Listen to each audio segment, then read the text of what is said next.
To set single press S Pen button for our emoji stick picture in Samsung Galaxy S22 Ultra, open settings, swipe the notification panel, and then tap settings icon. Scroll down settings screen, find advanced features, and then tap advanced features, tap S Pen, and then tap air actions. Sorry, tap air actions. Scroll down the screen, and then select our emoji. On single press, tap menu, and then select take picture.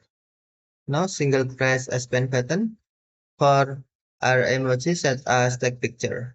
To use, open our emoji, open camera, and then tap more, tap our zone, and then select our emoji camera.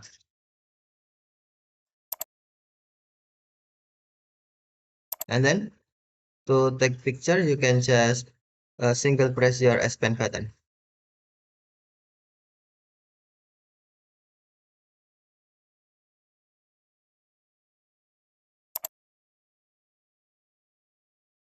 Okay, thank you for watching. Have a nice day.